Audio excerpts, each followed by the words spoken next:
What's going on, good people? You know who it is. It's your boy M-i-Corleone, BeatsByTheKilo.bio, KontentByTheKilo.live. That's content with a K on one. The spray took off the C because these dudes can't see me.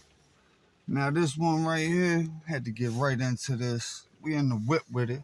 So with no further ado, let's get into this Young Thug thing. Ladies and gentlemen, this is one of our breaks. I'm going to need to probably ask you to retire to your headquarters jury deliberation room, and we'll call you back in just a minute, okay, when we finish up our business, all right? Remember the court's admonitions, ladies and gentlemen.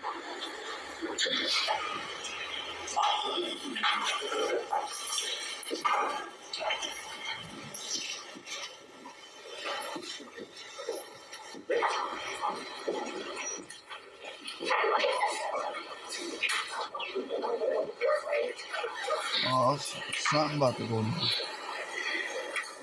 Wonder what it Please is. proceed. Our jury has left us.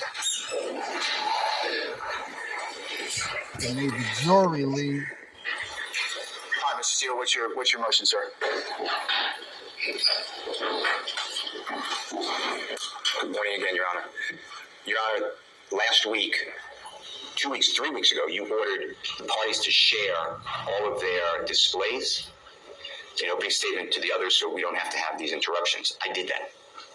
The state shared with me 4 attachments. That's all they had. That's what I got. What you just saw on your screen, if you don't remember, I'll ask the state to put it up, and I asked for it to be marked as exhibit, is what you already excluded. It states that Mr. Ryan was convicted of murder, and I represent the co-defendant who's not on trial on the appeal. How did that not get sent to me so I could bring it to the Honorable Court's attention? 1. And 2, how do we just violate court orders? So, yes, I have a serious motion for a mistrial because it's intentional misconduct. That's my motion. All right? And I'd like the mistrial to be captured for Mr. Weaver to put it in the record. I'll admit it is next court exhibit in order of the state's presentation anyway. So, all right? So that'll be court 1 for purposes of trial. So, Ms. Love, what's your response to Mr. Steele's, Mr. Ryan? As it relates to Mr. Ryan and the exhibits that the state intended to play and to display for the jury, I sent to Mr. Steele and everyone else the pictures and the photographs that I expected to use. As it relates to the slide to which Mr. Steele is now referring regarding his representation on appeal, I'm not certain if the objection goes to the fact that there was the conviction, because that's part of the indictment and that's part of the evidence that the state expects will show, or if it's as to his objection about the fact that he represents Mr. Ryan or Mr. Blaylock on appeal. You don't represent Mr. Ryan. Mr. Blaylock, man. I've never said this. That's it. What's your objection based upon, Mr. Steele? Objection based upon, I argued this before the Honorable Court. You argued the prosecution that before they ever mentioned my name, you granted this motion. That I did. If it sounds faster, I'm doing that for copyright reason. I am lying to you. I am saying that I am lying to you. Or anyone else got that exhibit? I did not get that exhibit. Now, see, everyone says, "Shade, you know." And now it goes against the court's word. We are bound, duty bound, to follow some of the court's word. Joining the objection on behalf of Mr. Steele. Let me see the. I can put it back up, Yes, Judge. ma'am. And Your Honor, while I am putting that back up, I will state in my place that initially when there was the objection from Mr. Steele, I didn't have a clue what it was about because I didn't mention his name and didn't intend to mention his name. As I looked at the screen, I saw that part of his name was on the screen for the most part. But I mentioned that. I ruled upon that last week. I did.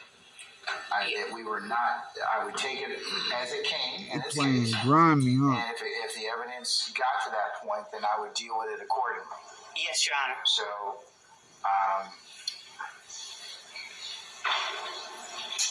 And Your Honor, as to Mr. Steele's motion, as I'm pulling this up, the state would vehemently object to a mistrial and ask for a curative instruction and a reminder to the court, to the jury. Nothing lawyers say is evidence in this case. This is not at all the type of thing anything that rises to the level of mandating a mistrial. The slide. Well, now I'm court about to has share. court one for purposes of the motion for mistrial.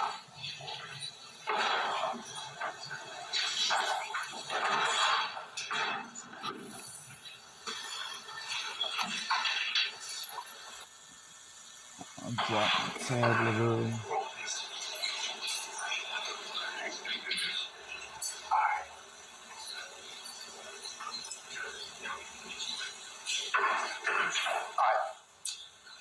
State of Georgia, Roger Ryan, a.k.a. Slime Business Rock, 15 years old. Yeah, on slide 11 of 65, that I see where you have that at the bottom, represented by Brian Steele. So we can leave that for the time being. Leave it for the time being because it is what it was up. I'm going to deny the motion for mistrial, Mr. Steele, but I will go ahead and give a curative instruction to our jurors at this point in time. The jury's seen it. You can't unsee it now. I'd like you to do me a courtesy, if you would, and allow me to do that now and preserve the motion for mistrial. You've made your motion for mistrial and the basis, and I'm going to mark the whole state's presentation as court one for the purpose of your motion, and it will go in as stated. I have two other issues I'd like the court to just take up. One is just remember, I know you rule on it, but the state said earlier today that Mr. Williams is contacting through parties that they don't know to pay for other people's lawyers. So I think that coupled with that exhibit. And number two, I'd like the court to now order prosecution to give me and anyone else who wants to see it. I need to see respectfully what you ordered last week, all of the displays of the state of Georgia that they have not given to us. So what do you mean by what displays are you talking about, Mr. Steele? I never saw that. I never saw the wolf. I never saw you ordered I gave all my displays. I gave everything. To say, I have to say, what are you talking about using for opening statements, sir? Of course. Okay. Should be done. All right, Ms. Love. Two matters, Your Honor. One, first thing that Mr. Steele has requested of the court regarding the representation that the state made about other YSL members contacting Jeffrey Williams for representation is absolutely and has always been a part of what the state expects will show it. I'm going to deny that portion. But to Mr. Steele's point, I already made that issue in terms of his particular involvement, and anything you need to let me know prior to that, and I need to rule upon it, and also subject to foundation. And just like this, so I assume what you told our jurors is what you expect the evidence to show? Yes? Yes, all right, absolutely. So I'm going to overrule that part of his objection. What about the last thing mentioned? And Your Honor, as to the court's directive that we turn over anything or any exhibits or photographs, that was my understanding of the court's directive that we expect to show an opening statement. As a matter of course, again, reiterate the fact that it was an inadvertent omission to leave Mr. Steele at least part of his name on. I got that, but he's talking about, is there anything else you're going to use in opening you haven't shown to defense counsel? He's telling us, well, I said that. I told you to do that a week ago. Because here's what I told you was going to happen. I've got a jury that's out right now that's being interrupted. And Mr. Williams, you should have made your motion or should have told me about that an hour ago or when you found out about it. Not hijack me at the bench about that. But I'm not happy about that. I'm not happy about any of this. Love it. Because this is stuff we can take care of before our jury comes in. And that makes you all, lessen your ability as advocates and lessen for this jury to go ahead and get this case seamlessly. This is what I told you all was going to happen. So, have you given them everything you're going to show them during opening statement? Your Honor, I haven't given them all of the word slides. I did give to them what Mr. Williams objected to. I had given that to them previously. I will give them or share with them the things that have been added as of this evening. And can you do that over the next 5 minutes? Yes or no? Okay, so can you find out if the jurors are ready? What up? Are they ready? Are they still using the restroom? I'll send that to them right now as we're waiting. Your Honor, Jay Apton, on behalf of Mr. Kendrick, can we have 5 or 10 minutes to review whatever Ms. Love is going to send us? You can take a comfort break, and I'll come back at 10 of 12. And like I said, whatever we don't finish before 12:15, we'll pick up after lunch, okay? Thank you, Your Honor. Who's talking? That's Sharp. Yes, Mr. Sharp. On behalf of Mr. Stillwell, we've been operating pre-trial with the Harvey rule. I want to make sure that the record is clear that we join Mr. Steele in his motion for mistrial. And if Your Honor, I'll apply the Harvey rule unless you tell me otherwise. Now listen, this is where like it gets me angry, because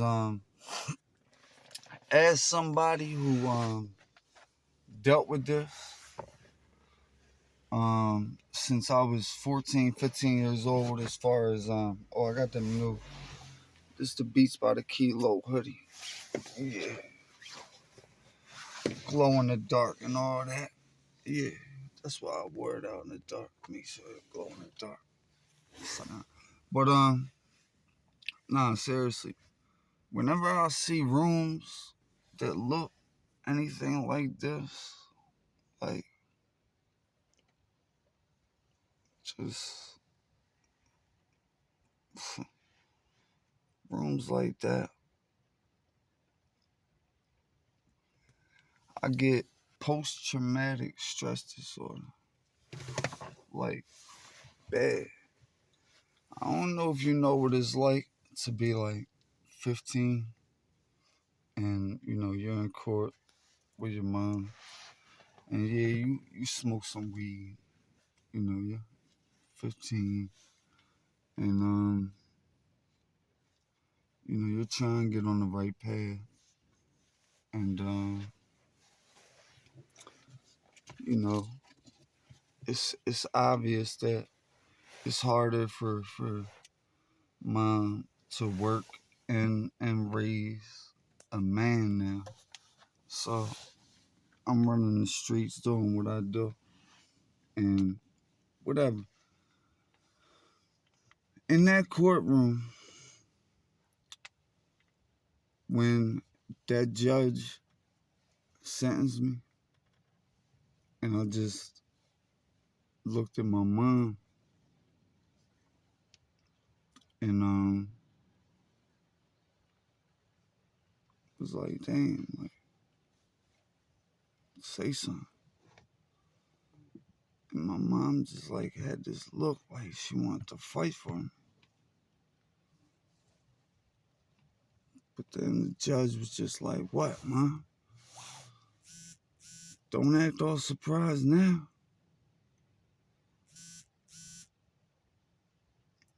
Some other slick stuff that really hurt my mom long term. My mom never stepped foot into a room with me again. But I came home 12 months later, a new me. But what I gotta remember is that throughout that year, Mom became a new her. And then I had the audacity to go right back out and do the same thing. Thinking like I graduated high school, I'm over 18, it's a juvenile case, can't do nothing with me now. I was wrong. Youth forestry camp number 2. 8 months. I came home from that bed and mine just wasn't the same. Life was never the same. My sister was never the same.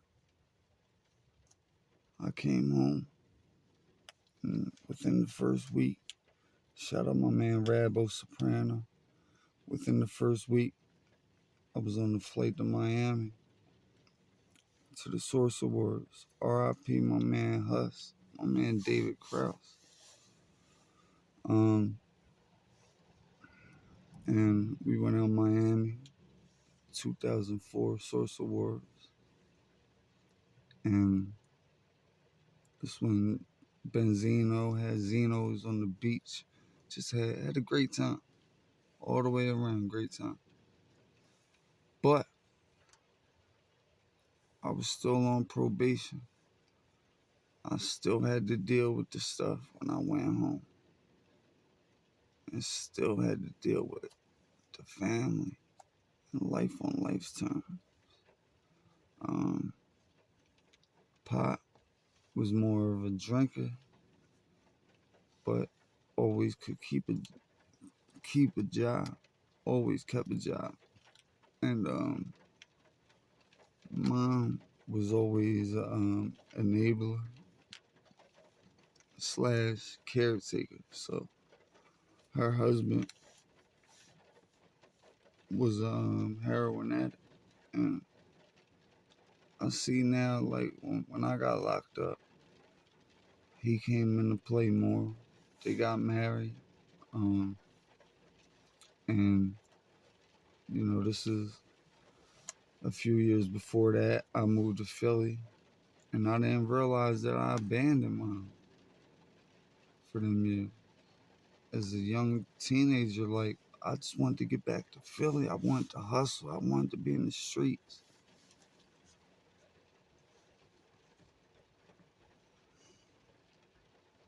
Now, mom's husband is dead. He died with 5 years clean. God bless him. R.I.P. Bobby Pinto. But throughout that process, when I came home, mom wasn't in a right state of mind.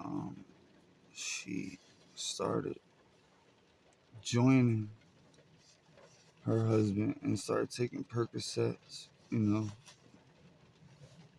making her feel good at work. And one thing led to another. And when I came home, I'm like, fuck, she got my sister. Well, she don't have my sister's doing them. My aunt's doing them. My aunt. Because I was so tired of getting lied to. Like, I know my homies are serving them. Like, and they're telling me. And like, it's just a lot of wild shit. And so I joined them. And to this day, and for the rest of my life, I'll be fighting that battle these courts put me and my family through. Now, marijuana saved me as far as mental health goes. That's why I made sure I was smoking on this. I told my OG Bigger, I told you I wasn't going to smoke no more. But this one last time, I just wanted to show people, like, this is what these courtrooms did to me, man. I don't even like being outside. I don't even want to start this car up. And all I gotta do is get out of it real quick. But I don't even want to put the radio on. And it ain't like I'm, ready to bang something out. Crazy part is, like, driving in Philly, you get banged out, Paul, more than you hit. Like, you gotta worry about other drivers. So that's what I tell you, youngins. It comes in different forms. This drug thing is cunning, baffling, and powerful. Like, it'll creep up on you. I knew I was going to smoke weed before I ever smoked weed because I loved the Chronic album when I was 8 years old. That came out. My sister was 8 years older than me. Listening to that, I knew I was going to smoke weed. And just like the young boys that listen to Future, that's about that age, they know they're going to pop pills and sip water before they even get their hands on it, before they even got to connect. As soon as they find that first connect, it's a wrap. Like rain. I'm out on that note. It's your boy M-i-Corleone. It's a little bit of what it did to my family. You know. BeatsByTheKilo.bio. KontentByTheKilo.live /merch. Look, man. Family's going through a lot. We could really use the help. I ain't begging. You know, I'm giving you barter system. I'm giving you product. But if you want to put somebody else's brand on you, at least think about riding with your boy. You know what I mean? Beats by the Kilo, Content by the Kilo, or Cash by the Kilo. Or get all three of them for $125. One for $45. Hit me up ASAP. Rocky. You know, Beats by the Kilo. M-i-Corleone. That's my name. That's my rap name. M-i-Corleone. And I run Beats by the Kilo music and podcast productions. And Content by the Kilo.live. And Cash by the Kilo clothing. You know.